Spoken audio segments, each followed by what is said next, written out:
pas ça. C'est plus simplement de dire, Seigneur, je me laisse passer par le scan que tu as prévu. Amen. Bienvenue Cyril. Et puis, ça s'est bien passé de l'autre côté? Oui, oui, mais je croyais que j'étais en retard, mais en fait, tu accentues le retard. Oui, écoute, tu es arrivé en fait. Non, mais oui, ça c'est bien de l'autre côté. Je crois que effectivement, on aimerait vivre ensemble, que ce soit ceux qui suivent par le net, ici et dans l'autre salle, mais c'est une démarche qu'on aimerait vivre tous ensemble. Et c'est pour ça qu'on veut vraiment entrer dans une démarche avec un support qui permette d'être régulier, d'être aussi vivre ces 7 semaines ensemble, parce qu'on veut croire. On croit que le Seigneur a prévu quelque chose de fort. Mais pour cela, pour le vivre, il faut qu'on soit conséquent. Il y a beaucoup de choses qui ont éprouvé l'Église, qui éprouvent les chrétiens ces temps, qui peuvent nous rendre tièdes ou froids ou simplement inactifs. Mais le Seigneur veut rassembler son troupeau et raviver la flamme, nous permettre de pouvoir être de nouveau percutants, efficaces, de pouvoir vivre vraiment sa présence au quotidien et de pouvoir la transmettre. Et j'aimerais qu'on puisse être cette Église qui se tient là, qui est forte et qui vit cette transformation. Parce qu'on a un Dieu qui agit, un Dieu qui transforme, un Dieu qui libère. Et c'est en lui on croit. C'est en lui qu'on croit. Mais pour cela, le Seigneur a prévu des choses qui sont toutes pratiques. Il prévoit des prémices. Et c'est un principe que Rick Warren a donné, que je trouve tellement sain et juste dans la parole, des prémices pour des promesses. Des prémices, c'est-à-dire des actions, des choses qu'on peut faire nous, pour récolter les promesses de Dieu et pouvoir vraiment voir les fruits se réaliser dans nos vies.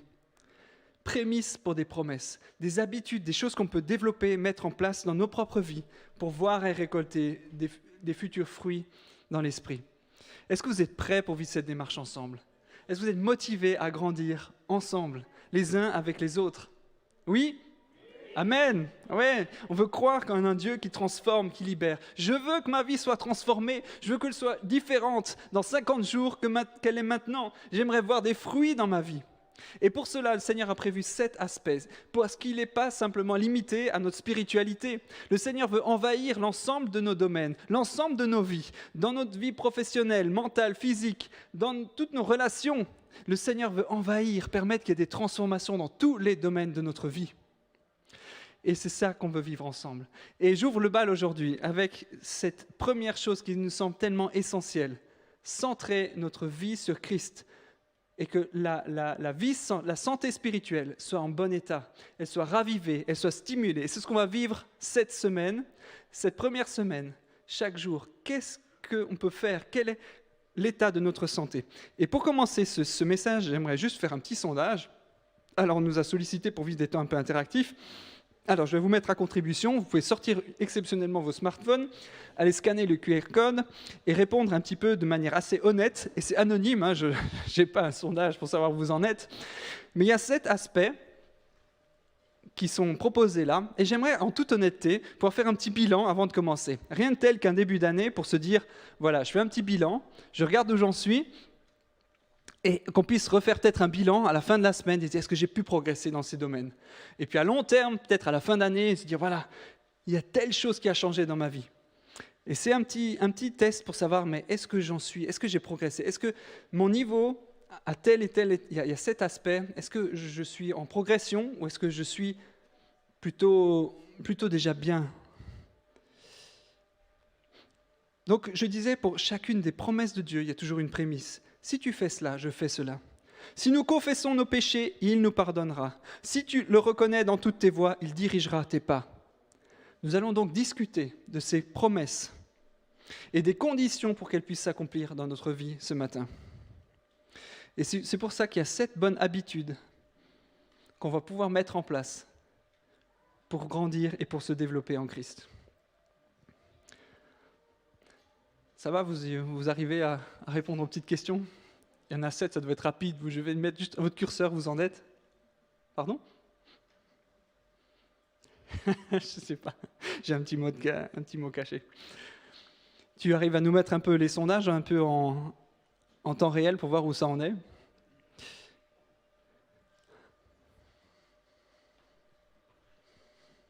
Dans ma vie, Jésus passe avant tout le reste. Ah, vous n'êtes pas mauvais.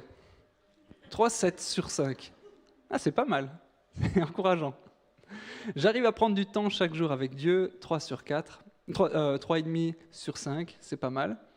Je lis ma Bible régulièrement et la mets en pratique. 3. Un peu moins bon. Je suis fidèle dans la dîme et les offrandes, 3,5, c'est pas trop mal. Je participe régulièrement à la vie d'église et en petit groupe. Bon, ça tombe bien, vous êtes là, donc je vous ai déjà vous noter correctement, mais c'est sur la régularité. Je me mets au service de ma famille spirituelle, très bon aussi. Je suis actif dans la transmission de la bonne nouvelle, peut mieux faire. Oui, c'est pas mal, hein. La bonne moyenne est de 3-4. Mais ce qui est encourageant, c'est qu'il y a une marge de progression. On peut aller mieux, on peut faire mieux dans notre santé spirituelle, on peut progresser. Et c'est ce que j'aimerais vivre avec vous, peut-être qu'on le repassera encore à la fin s'il y a encore d'autres qui sont là. Mais ce que j'aimerais passer en revue, ces points, ces 7 points qui sont des valeurs, des habitudes à mettre en place pour que ça puisse changer. Si tu veux être en bonne santé spirituelle, tu dois aimer Jésus par-dessus tout. En fait, tout commence, toute cette campagne, tout ce qu'on veut vivre, ne peut se vivre que si on place Jésus avant toute autre chose, que si on a de l'amour pour lui. Mon ami, il peut y avoir beaucoup de choses qui peuvent éteindre notre amour pour Dieu. Il peut être un petit peu devenu plus terne. Il peut s'éteindre avec le temps. Mais si on le fait, tout le reste, simplement parce qu'on doit le faire, ça ne va pas porter de fruits, ça va être lourd à porter, ça va être difficile.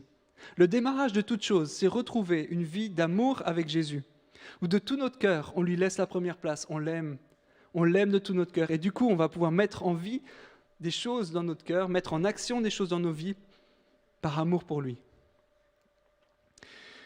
Cet amour-là, c'est l'essentiel. Cet amour-là, c'est la base. C'est la base de tout le reste, de toute chose. Retrouvons notre amour pour Dieu. Ce n'est pas ta connaissance de ta Bible, tes compétences, ton témoignage, ta fréquentation à l'église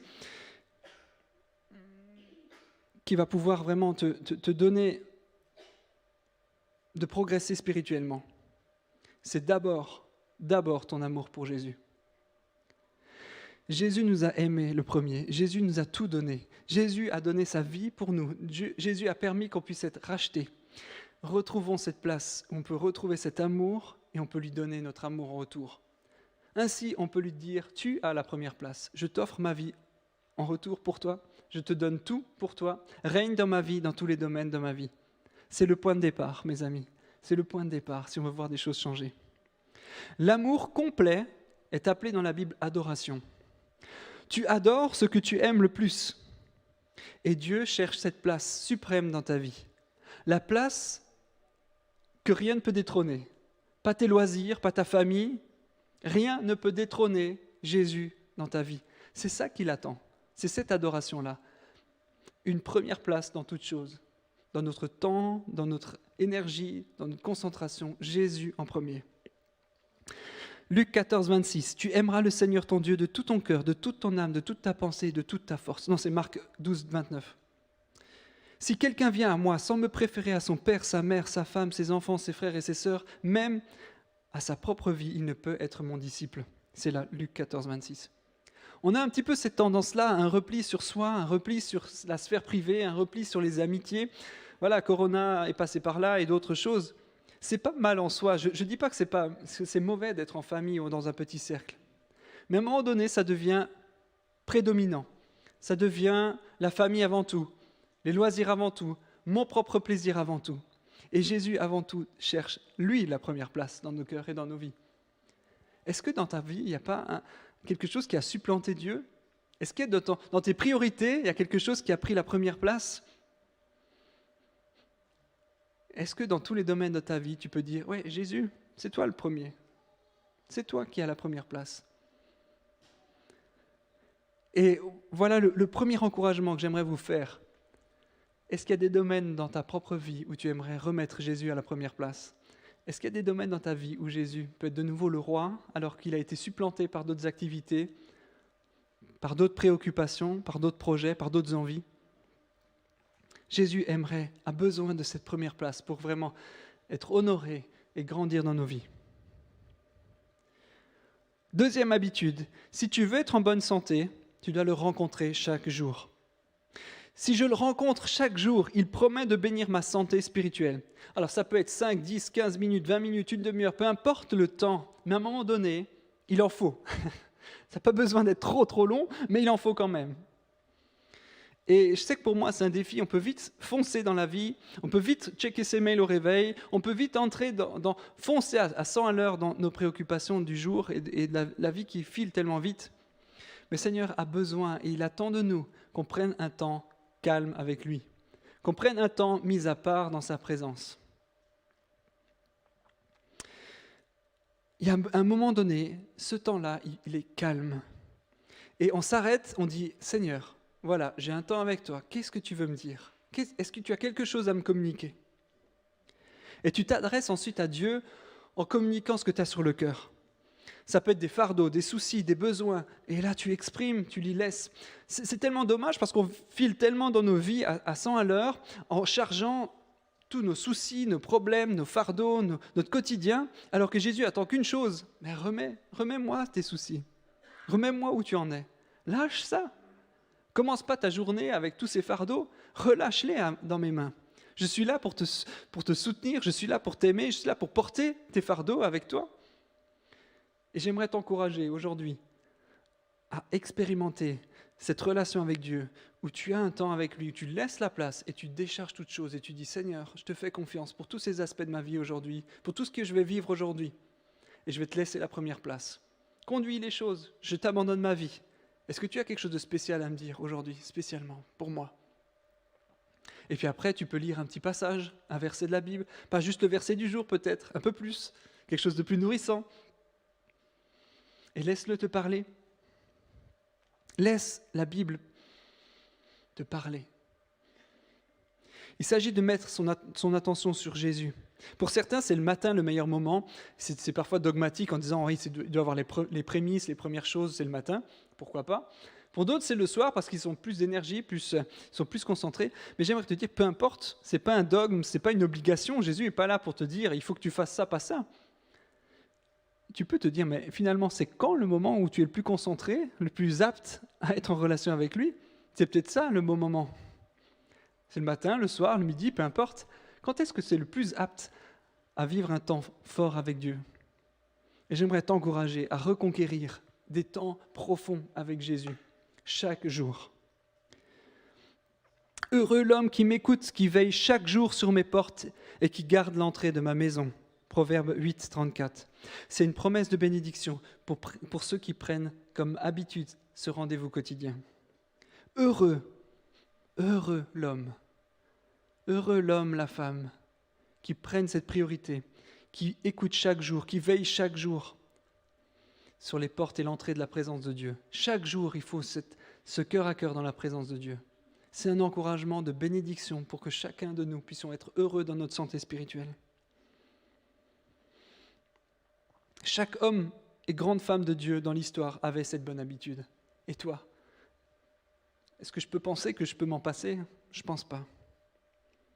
Donc voilà la deuxième habitude, rencontrer Dieu chaque jour. Troisième habitude, si je veux être en bonne santé spirituelle, je dois étudier et mettre en pratique la parole de Dieu. Il y a tellement de promesses dans la Bible pour ceux qui placent ce livre en première place dans leurs pensées. Bénédiction pour la famille, pour le travail, pour les santé, pour les finances. Heureux l'homme qui trouve son plaisir dans la loi de l'Éternel et la médite jour et nuit. Psaume 1. Le premier des psaumes met la méditation de la parole en premier. Mais celui qui aime être dans la présence de Dieu et méditer la présence, méditer la parole. Ça veut dire quoi méditer ?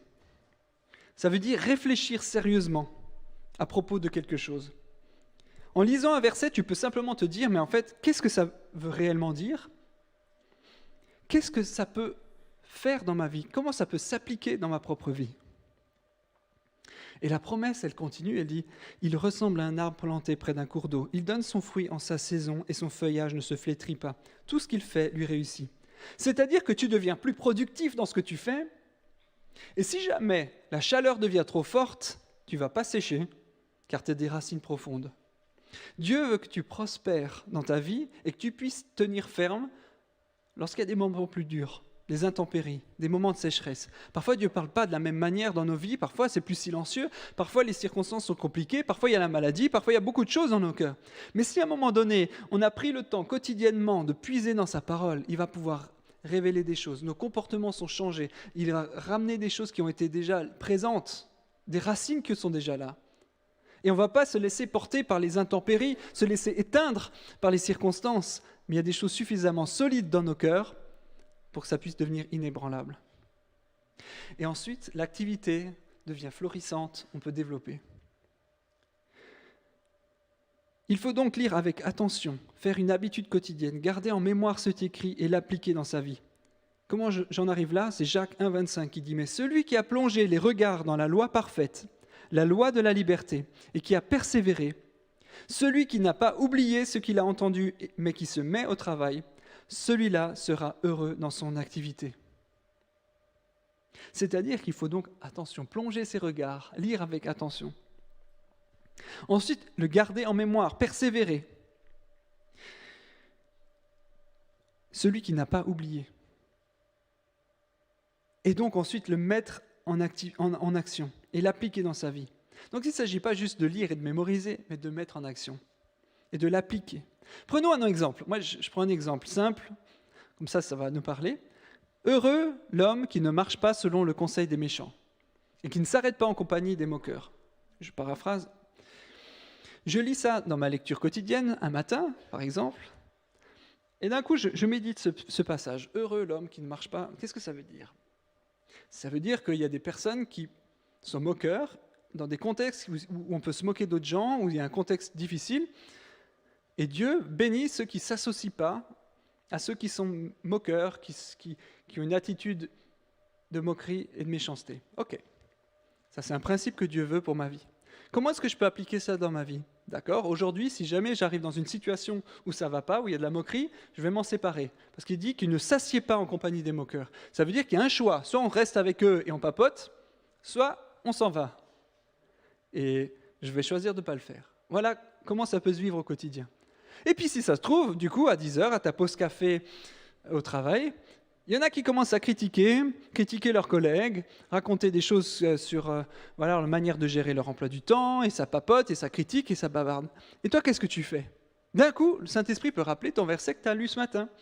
Heureux l'homme qui ne s'arrête pas en compagnie des moqueurs. Ah, ouais, ok. Je ne vais pas rester avec eux, je vais gentiment les laisser dans leur conversation, et je vais partir, je vais vivre autre chose. C'est tout simple, c'est un verset simple, mais qui s'applique au quotidien. C'est quelque chose qui va influencer notre comportement, nos décisions, et ça va changer les choses. C'est tout simple, mais c'est ça, méditer la parole et la mettre en pratique. C'est comprendre des principes et des préceptes de Dieu qui sont bons pour nos vies. Pourquoi ? Parce que certainement, il va y avoir des conséquences. Les moqueries vont attirer des problèmes, tôt ou tard. À un moment donné, ça se sait, ou tôt ou tard, ça va faire des dégâts. Et le Seigneur veut nous en préserver. Il y a des bons principes et des bénédictions pour ceux qui appliquent des principes de Dieu. Et c'est ça qu'il veut pour nous, c'est ça, méditer la parole.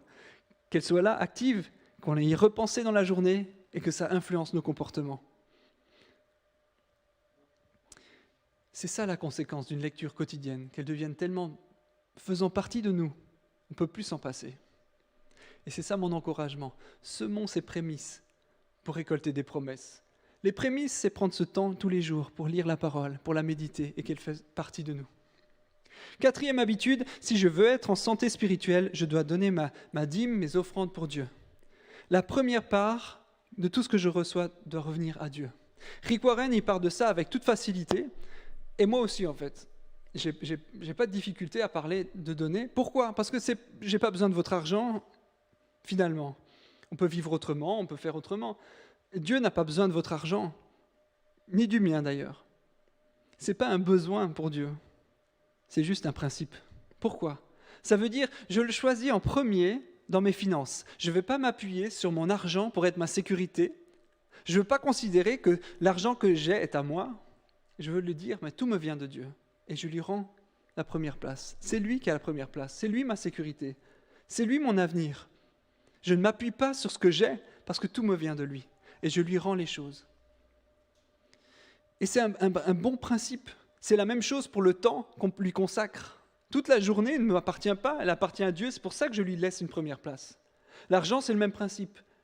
L'argent ne m'appartient pas, il m'est confié par Dieu pour le gérer, je lui laisse la première place. Apportez toutes vos dîmes à la maison du trésor afin qu'il y ait de la nourriture dans la maison. Malachie 3,10. La maison de Dieu, c'est là où il y a l'adoration. Tu ne donnes pas ta dîme n'importe où, tu ne donnes pas à Action contre la faim, tu la donnes comme un acte d'adoration, là où tu adores Dieu. C'est ça, donner sa dîme. Et le verset continue, « Mettez-moi ainsi à l'épreuve, dit l'Éternel, le Maître de l'univers. Et vous verrez si je n'ouvre pas pour vous les fenêtres du ciel, si je ne déverse pas pour vous la bénédiction en abondance. » Ça, c'est the bénédiction. Le ciel qui s'ouvre et la bénédiction, ouaf, qui tombe.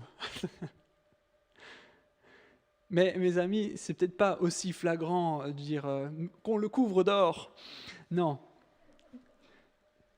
Mais réellement, je vous assure que dans ma propre vie, c'est un principe que j'ai mis en action depuis ma jeunesse, que j'obéis à Dieu. Donner le 10% à Dieu. Et des bénédictions sont régulières. J'ai vu dès le début, déjà je me souviens que j'ai pu corréler le fait d'avoir donné ma dîme et d'un coup, un chèque spécial de mes grands-parents. Tiens, surprenant, ils ne donnaient pas autant d'habitude. Il y a quelque chose qui leur a parlé. Il y a des petites choses qui ont marqué au fur et à mesure mon expérience. Et le test de la fidélité a pu être validé et vérifié. Ce n'est pas pour avoir plus, bien sûr, mais c'est pour montrer que Dieu honore ceux qui donnent avec fidélité. Et j'ai testé ce Dieu-là. Et puis Rick Warren en parle avec toute facilité parce que maintenant il est arrivé, au fur et à mesure dans leur mariage, ils ont dit « Ouais, on veut vivre ce principe-là. C'est Dieu qui a tout mon argent, je lui donne. » Alors ils ont commencé par 10% et puis ils ont augmenté au fur et à mesure dans leur vie. Et ils en arrivent maintenant à 92%. Bon, lui, il a un contexte spécial, il l'explique, il a dit il peut vivre de son livre. Mais il aurait pu vivre en plein faste avec tout l'argent qu'il gagne. Mais non, il a choisi de reverser 92% de ce qu'il reçoit et ne vivre que les 8% restants. Je ne dis pas que c'est ça pour nous, mais c'est un principe pour dire que ce n'est pas juste 10%, parfois c'est juste la générosité qui s'exerce pour montrer qu'on veut être détaché de l'argent. Et certains me diront, oui, mais c'est un principe de l'Ancien Testament, c'est un dogme, c'est difficile et c'est rigide. Ok, d'accord. Ça veut dire qu'après Jésus, il n'y a plus de dîmes, il n'y a plus d'offrandes, il n'y a plus besoin de donner 10%. Ok. Je réfléchissais à ça quand je préparais ce message, et je lisais dans ma méditation quotidienne un texte dans Exode qui indique le principe de loi que Dieu avait donné à l'époque pour parler d'un voleur. Lorsqu'un voleur était pris sur le fait, il devait rendre 2 fois ce qu'il avait volé. C'était un principe. Tu voles, tu es puni, tu rembourses 2 fois ce que tu as volé. Et à ce moment-là, le Saint-Esprit me rappelle Zachée. Il dit, souviens-toi de Zachée, qu'est-ce qu'il a fait ? Zachée, c'était avec Jésus, c'est la nouvelle alliance, c'est plus l'ancien texte. Et on voit Zachée qui est transformé dans son cœur en rencontrant Jésus, qui d'un coup a une révélation intérieure. Et qu'est-ce qu'il fait ? Il rembourse 4 fois ce qu'il avait volé. Et le Seigneur me dit, tu vois, la générosité avec moi, elle est multipliée. J'ai donné des principes dans l'ancienne alliance, 10%, c'était une base. Mais avec moi, ça peut se multiplier fois 2. Donc méfiez-vous si vous parlez d'anciens principes. Peut-être que dans la nouvelle alliance, les principes sont encore plus grands, plus abondants. Et c'est encore plus entier avec Jésus. Ce n'est pas juste 10% peut-être. C'est pour montrer, le Seigneur m'a montré, m'a dit, mais attention, des principes spirituels qui sont là. Donnez 10%, la fidélité est là. Peut-être c'est plus, peut-être c'est moins. Moi, je respecte complètement votre avis et je ne vérifierai pas si vous donnez votre dîme. Par contre, je suis persuadé que c'est une bénédiction pour ceux qui l'honorent. Et c'est ce que j'aimerais vous transmettre. Je n'ai pas besoin de votre argent, Dieu n'a pas besoin de ton argent. Mais essaye de le mettre en première place dans ses finances. Essaye de le vivre et vois, expérimente sa fidélité là-dedans. C'est peut-être juste un encouragement pour vous aujourd'hui, mais je l'ai expérimenté dans ma propre vie. Et Rick Warren aussi. 5e principe, la santé spirituelle grandit dans la communauté. Tu ne peux pas être disciple tout seul dans ton coin. Tu ne grandiras pas sans une famille spirituelle. Jean 13, 35. C'est à cela que tous reconnaîtront que vous êtes mes disciples si vous avez de l'amour les uns pour les autres. Le terme les uns pour les autres, il revient 58 fois dans la Bible. Les uns les autres. Prenez soin les uns des autres. Aimez-vous les uns les autres. Servez-vous les uns les autres. Priez les uns pour les autres. 52 fois. Ça veut dire qu'on doit être en relation les uns avec les autres. On ne peut pas vivre notre spiritualité dans notre coin, ça devient dangereux. On vient dans un vase clos, c'est dangereux. Le Seigneur avait prévu depuis le début de vivre la communauté les uns avec les autres, dans nos différences, dans nos stades spirituels différents, dans notre culture différente, d'être ensemble et d'expérimenter cet amour. C'est en se confrontant à l'autre qu'on voit vraiment l'amour. Aimer ses amis, c'est facile. Mais aimer des gens différents, c'est plus compliqué. Et c'est pour ça que Dieu nous met au défi de montrer l'amour qu'on a les uns pour les autres. C'est ça qui va marquer le monde. C'est ça qui va impacter les gens autour de nous. Nous sommes là pour nous encourager, pour nous bénir. Et puis ensemble, on peut progresser. C'est pour ça qu'on vit cette campagne de 50 jours ensemble. Parce qu'on croit qu'on va se stimuler les uns les autres. Vous allez m'apprendre des choses et je vais vous en apprendre. On va grandir ensemble dans cette relation-là. Certains d'entre vous vont aller plus loin que ce que je peux faire moi et vont m'aider à grandir. Je sais qu'il y en a qui prient bien plus encore, qui ont vraiment une vie de prière profonde et j'aimerais grandir encore plus là-dedans. Certains vont une lecture profonde et assidue de la parole et ça va me stimuler à aller plus loin. Ensemble, on va grandir. On devient moins égoïste. On devient moins égoïste quand on est ensemble, différents et qu'on veut grandir dans l'amour.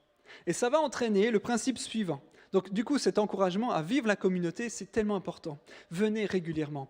Mes amis, j'avais l'image que si on veut vivre un édifice, si on veut vivre un temple qui est bien construit, on ne peut pas bâtir avec des pièces manquantes. On ne peut pas bâtir avec des briques qui sont là une fois sur deux. On ne peut pas grandir si vous n'êtes pas là régulièrement. On ne peut pas compter sur vous. On ne peut pas grandir ensemble. C'est important de venir régulièrement. C'est important de pouvoir compter les uns pour les autres. Je ne vous mets pas un joug sur les épaules, mes amis, loin de moi l'idée. Mais si on veut vraiment voir des choses avancer, il faut qu'on soit là, les uns avec les autres. Et ce n'est pas seulement le dimanche, parce que le dimanche c'est chouette, on peut grandir ensemble, vivre l'expérience ensemble. Mais c'est aussi au quotidien, dans les petits groupes, dans les groupes Connect, qu'on peut développer nos dons, grandir ensemble. Grandir comme un atelier, un laboratoire où on peut développer qui on est, on peut développer notre amour les uns pour les autres. Donc ça entraîne ensuite le principe suivant. Si tu veux grandir, être en santé spirituelle, tu dois servir les autres de manière désintéressée. La Bible dit que si tu veux être la personne la plus importante, tu dois prendre la dernière place et servir les autres. Tu dois apprendre à donner ta vie comme Jésus l'a donné. Le système du monde, le système de valeurs du monde, il cherche à ce qu'il y ait plein de gens qui te servent. On a des Chinois qui nous fabriquent nos Natel, on a plein de choses. Tous les gens doivent nous servir, faire pour nous le plus possible. Mais le principe de la Bible, c'est nous servir les autres. Ton leadership ne dépend pas de combien de personnes te servent, mais de combien de personnes tu sers. Dans la Bible, la relation est inversée et on est là pour vous servir, pour vous aider, pour vous accompagner. C'est comme ça qu'on grandit. Sinon, on devient des obèses spirituels. On vient le dimanche, on consomme, on consomme, on mange. On mange plein de choses et on grossit. Encore des versets, encore des enseignements, encore des paroles de louange, encore des merveilleux chants, encore. Et on grossit. Et après, on roule de dimanche en dimanche. Mais heureusement, le Seigneur, il avait prévu la salle de fitness. C'est servir les uns pour les autres, on pratique, on se met en route, on sert, on met les autres en premier, on se met en route les uns pour les autres. Sinon, on devient vraiment des consommateurs et ce n'est pas ce que Dieu a prévu, qu'on puisse vraiment s'aimer, se servir les uns les autres. Donc, est-ce qu'il y a quelque chose, une place de service que le Seigneur a prévu pour toi, pour aider les autres ? On va créer des cours Vie Nouvelle qu'on est en train de refaire. Est-ce que c'est peut-être sa place de donner des cours à des personnes qui débutent ? Peut-être que c'est simplement rejoindre une équipe qui est déjà en place, à la technique, au service, à l'accueil. Il y a plein d'endroits possibles. Nous, on est là pas pour te charger, mais parce qu'on croit que c'est un principe spirituel qui permet de grandir ensemble. Et de se mettre aux uns les autres, ça va nous bénir. Parce que les uns les autres, ça veut dire qu'il y a un retour. Et le Seigneur honore cela. Le Fils de l'homme est venu non pour servir, non pour être servi, mais pour servir et donner sa vie en rançon pour beaucoup. Et le 7e principe, le dernier, si tu veux être en bonne santé spirituelle, il te faut transmettre la bonne nouvelle. Ce que tu as entendu de moi en présence de nombreux témoins, confie-le à des personnes fidèles qui soient capables de l'enseigner aussi à d'autres. 2 Timothée 2:2. Le principe, si aujourd'hui tu es là, c'est certainement que quelqu'un t'en a parlé de l'Évangile. C'est qu'à un moment donné, tu as entendu parler de cette bonne nouvelle qui a transformé ta vie ou qui est en train de transformer ta vie. Mais j'aimerais pas qu'on soit, nous, le maillon faible. Le maillon qui n'a pas transmis le flambeau à la génération suivante. Jésus, ça fait 2000 ans qu'il attend de nous qu'on puisse transmettre la bonne nouvelle à la génération qui vient, qu'on puisse transmettre cette bonne nouvelle et cette espérance à ceux qui sont autour de nous. Est-ce que tu vas être de ceux qui le transmettent, qui se mettent en route pour cela ? Moi, j'aimerais le vivre. J'aimerais tellement qu'on puisse être des témoins fidèles de cette bonne nouvelle. C'est une bonne pratique pour éviter qu'on reste que sur nous-mêmes, qu'on se tourne vers l'autre et lui communiquer la vie. Et je crois vraiment que ce n'est pas l'objectif de vous dire « il faut qu'il y ait 50 personnes qui soient touchées par ton témoignage cette année 2022 ». Commence par un. Moi, c'est mon objectif. Commençons par un. Je prie, Seigneur, permets-moi d'amener une personne cette année 2022 à Christ, à toi, et pouvoir vraiment vivre des grandes choses. Commençons par une personne qui met sur notre cœur, qu'on puisse mettre en route. Qui est-ce que Dieu a prévu que tu touches cette année, que tu amènes à la vie spirituelle ? Prie, cherche, mets-toi en route, mon ami, et qu'on puisse vraiment voir des fruits là-dedans. Et certains sont plus expérimentés que d'autres là-dedans, et peuvent nous stimuler à grandir et à aller au-delà de nos peurs et de nos attentes, et nous équiper à communiquer la bonne nouvelle. J'aimerais juste donner la parole à l'équipe Go and Shine. Si vous voulez revenir et donner un petit coup, vous l'avez fait de l'autre côté, mais c'est cool, volontiers. Julissa, Nigeli, nous donnez juste un exemple de ce que vous faites pour vous stimuler à communiquer la bonne nouvelle, à communiquer le message de l'espérance. En un petit mot. Jess, bonjour à tous. Je me réjouis de partager avec vous une nouvelle qui va dans tous les sens que Cyril est en train de parler. On s'est réjouis parce qu'on a reçu l'autorisation de la ville de Neuchâtel pour pour les prochaines dates d'évangélisation dans la rue. Ça nous concerne à nous tous. On vous donne un outil encore de plus pour que vous pouvez participer dans le sens que Cyril parle de l'évangélisation. Et là, la première date, vous pouvez déjà noter sur votre agenda, c'est le 12 février. Et là, on est tous invités. C'est un projet pour nous tous. Vous pouvez nous accompagner si vous n'êtes pas très osé à parler aux gens. Vous pouvez simplement prier pour nous. Et je vous encourage vraiment à participer. On aura encore 4 dates de plus. Et là, on va être placé le 12 février. Et c'est à la place Pori, devant le kiosque principal, où il y a le statut, à 8h du matin. Et bon, pour nous, c'est toujours un plaisir de partager la bonne nouvelle parce qu'on partage la lumière de Christ. Et ça, c'est le but de ce projet. Alors, je vous invite vraiment à vivre l'expérience parce que Cyril a parlé des données. Et quand on donne, c'est vrai que nous, on rentre à la maison rempli, parce que ça, c'est ce qui fait partager l'amour et la lumière de Christ. Et je dis ça, je ne sais pas si tu veux donner ton expérience. Oui, alors je vous motive de venir, si vous voulez, avec nous, comme ça, on fait ensemble. Alors, c'est vraiment important de partager les choses que le Seigneur a fait dans notre vie, parce que le monde a besoin de Jésus-Christ. Il a besoin de l'amour de Dieu, et même si, comme le Seigneur a changé nos vies, nous aussi, on doit partager ça. Alors, soyez vraiment bénis et bienvenue tout le monde qui voulait venir avec nous.